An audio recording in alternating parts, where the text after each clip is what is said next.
Hey guys, welcome back to my channel. If you're new to my channel, then hi, I'm Manisha. I'm originally from India. In 2017, I decided to appear for Plab exams, and in December 2018, I moved to England. I'm currently CT1 Psychiatry, that is co-trainee Year 1 Psychiatry in London. This is one of the most requested videos by all of you guys, that is USMLE versus Plab or Plab versus USMLE. Before I dive into this video, I want to give a disclaimer that I have made this video completely unbiased.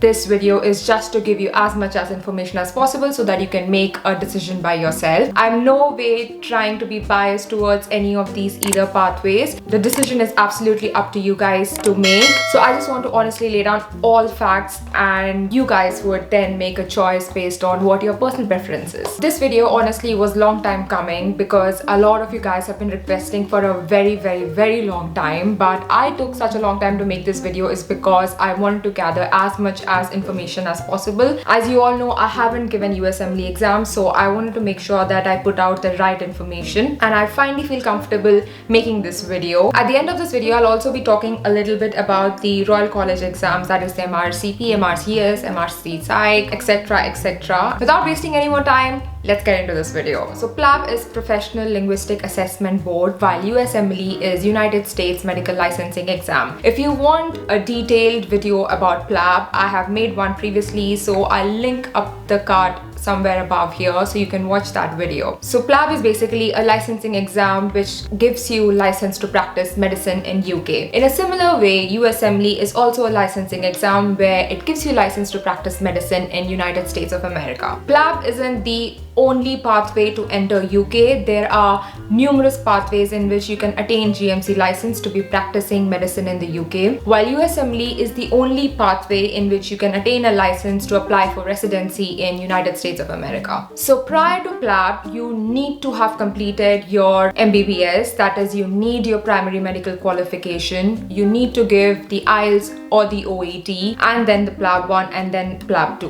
With regards to USMLE, you do not need to finish your medical school to be applying for USMLE. That is, you do not need your primary medical qualification, so you can be giving the USMLE steps while you're doing your MBBS, that is your medical college, and there is no fixed sequence in which you can be taking the steps. So you can take step 1 prior to step 2, or you can take your step 2 CS or CK prior to step 1. It's completely absolutely up to you, and there's no definite English proficiency exam that you need to take prior to giving your USMLE steps, whereas in Plab there is a sequence in which you need to give the exam. So you need to complete your MBBS to give the IELTS or OET to be able to then apply for Plab 1 and then to give Plab 2. So Plab is basically divided into Plab 1 and Plab 2. So Plab 1 is basically a 180 MCQs, that is multiple choice questions written exam. Plab 2 is an 18 station OSCE exam. I have in detail and in depth described how Plab 1 and Plab 2 occurs and what exactly the exam pattern is. So if you want to watch that video, I'll drop the description in my description box as well. USMLE 1, basically USMLE step 1 is again a MCQ exam just like Plab 1. Step 2 is clinical knowledge, that is again an MCQ exam again. Both step 1 and step 2, they are 9 hours long duration, so they're quite a lengthy exam and they're around 300 MCQs. Step 2 CS, which is clinical skills, is like Plab 2, so it's an OSCE exam, and step 3 is again an MCQ exam. So for Plab, there is a minimum score, there's a cutoff score that you need to attain to be able to pass Plab 1 and Plab 2. But once you've passed, this score doesn't contribute towards you applying for residency or training or any of the jobs. While in USMLE, your scores do matter, so your scores contribute towards you applying towards any residency program to get matched. The better the scores are in your USMLE, there are higher chances of you getting into competitive residency programs. So your USMLE scores do matter once you clear the exam, but once you've cleared your Plab exams, your scores do not matter. So for Plab, I would suggest that given you have to give the English proficiency exam, that is IELTS or OET, and also that the exam is conducted on specific dates and specific time of the year, so give or take, I would say it would take you 1 year. That's including your IELTS and OET and preparing for Plab 1 and Plab 2. So say a year to clear all your parts of your Plab, also considering you've passed them when you appear for them for the first time. But having said that, I'm not saying it's set in stone that it will definitely take you 1 year to pass all parts of Plab Plab exam. I mean, if you're confident with your English speaking skills, then you can obviously clear your IELTS exam quite quickly, and then if you're quite confident with the other parts as well, you can clear them off pretty easily and quickly. So, but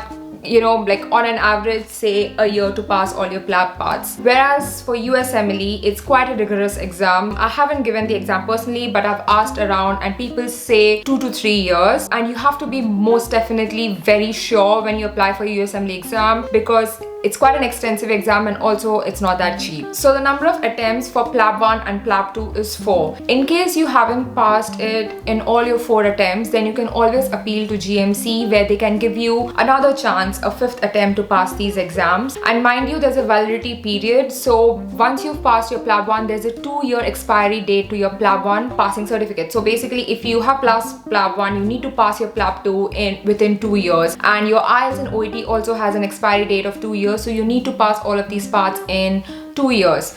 In case within 2 years of you passing Plab 1, you do not pass your Plab 2, then you have to retake your Plab 1 all over again. But if you have passed your Plab 2 within 2 years and you haven't yet attained your GMC license and your Plab 1 has expired, then it's absolutely fine because your Plab 2 is still valid. With regards to USMLE, since the day you give your step 1, you have 7 years to clear all the 4 parts. That is step 1, step 2, 𝐐𝐭𝐫, and step 3. And the maximum number of attempts in which you can appear for USMLE is 6. Alright, coming to the most crucial bit of giving these exams, that's the cost. Mind you, I'm going to be mentioning the cost minus the visa fees, the travel fees, the accommodation fees. You would be traveling to give these parts in United Kingdom or in USA. So I'm not counting the flight costs, the visa fees, and the stay and other utility bills and things like that. I'm just specifically mentioning the cost of all the parts. I will be talking of all costs of Plab in pounds, all the costs of USMLE in dollars. IELTS costs £195. If you give OET, that's £350. Plab 1 costs £239. And then Plab 2 is £875. Recently, in the last 3 years, they have started the EPIC verification of your primary medical qualification. That costs £180. Once you've passed all these parts and you've verified your primary medical qualification, then you would do GMC registration. If you've passed your medical school in the last 5 years, then the GMC registration is at a discounted rate, that is £156. But if you've passed your medical school more than 5 years ago, then your GMC fees is £406. So the total rough estimate would be, say, £2,000 to £2,300. And like I mentioned, this is minus the visa fees, the travel costs, the stay costs, and any other utility bills. Then comes USMLE. USMLE, you need to do the ECFMG verification, that is $145. Then there is step 1, which is $965. Step 2 CS, that is clinical skills, is $965 again. Then step 2 CK, which is clinical knowledge, is $1,600. Step 3 is $895. Then to be able to apply for match, you get something called the ERAS token, that is $130. You would need to get your EPIC account verification, that is $215. After clearing all of these parts, you would be applying to a lot of medical programs to be able to match to finally begin your residency. As IMGs, that is international medical graduates, we tend to apply to a